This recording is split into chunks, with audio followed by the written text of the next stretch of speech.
আজকে তোমাদের সঙ্গে কাতলা মাছের রেসিপি শেয়ার করব। বানাবো কাতলা মাছের কালিয়া।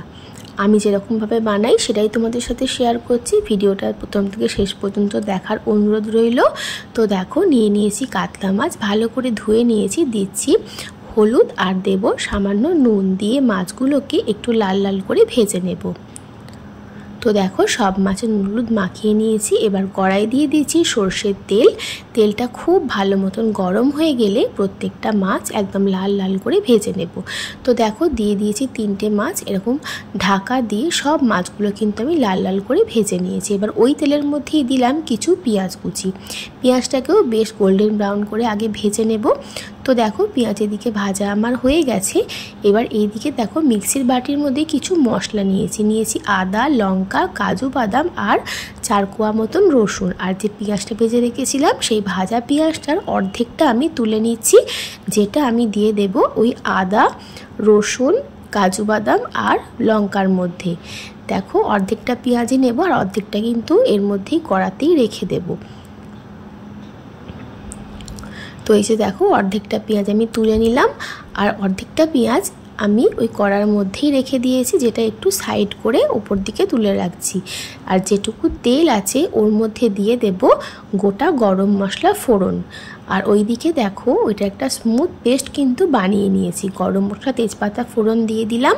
এবারে এর মধ্যে দিয়ে দিচ্ছি 2 চামচ মতন, ছোটো চামচের 2 চামচ টক দই দিয়ে সামান্য একটু জল দিয়ে দেখো একটা স্মুথ পেস্ট বানিয়ে নিয়েছি। আর এদিকে ফোড়নটাও কিন্তু বেশ ভালো মতন গন্ধ বেরিয়ে গেছে। এবারে দিলাম ওই বেটে রাখা মশলা আর কিছু কমন গুঁড়ো মশলা দিচ্ছি হলুদ গুঁড়ো, লঙ্কার গুঁড়ো, ধনের গুঁড়ো, জিরের গুঁড়ো আর স্বাদ মতো নুন। আর ওই ভেজে রাখা পেঁয়াজের সঙ্গে মিশিয়ে নিয়ে মশলাটাকে খুব ভালো মতন করে কষিয়ে নেব। এই পুরো মশলা কষানোর কাজটা কিন্তু গ্যাসের ফ্লেম একদম লোতে রেখে ঢাকা দিয়ে করতে হবে, যতক্ষণ না মশলা থেকে তেল রিলিজ করছে আর মশলা কষাতে কষাতে এর কালারটা চেঞ্জ হয়ে যাচ্ছে। তো দেখো, ঢাকা দিয়ে দিলাম 5-4 মিনিটের জন্য। দেখতেই পাচ্ছ মশলা থেকে কিন্তু তেল বেরোনো শুরু করে দিয়েছে। আবারও ভালো করে নাড়িয়ে চাড়িয়ে মিশিয়ে নিয়ে এটা আমি আবারও ঢাকা দিয়ে দেব 5-7 মিনিটের জন্য। আর গ্যাসের ফ্লেম কিন্তু একদম লোতে রাখবো। তো আবারও চলো ঢাকা দিয়ে দিই। 5-7 মিনিট পর ফিরে আসছি। তো দেখো, এই সময় কিন্তু আমার মশলার কালারও চেঞ্জ হয়ে গেছে, মশলা থেকে কিন্তু তেলও ছেড়ে দিয়েছে, দেখতেই পাচ্ছ। এবারে আমি এর মধ্যে দেব ঝোলের জন্য পরিমাণ মতন জল। এই রান্নাতে কিন্তু খুব বেশি পাতলা ঝোল একদম ভালো লাগবে না, সেই জন্য জলের পরিমাণটা কিন্তু একটু কমই রেখেছি। তো গামাখাই কিন্তু এটা খেতে বেশি ভালো লাগে। তো দেখো, জলটা দিয়ে ভালো করে মিশিয়ে নিলাম। আমি এখানে বড় কাপের 1 কাপ জল ব্যবহার করেছি।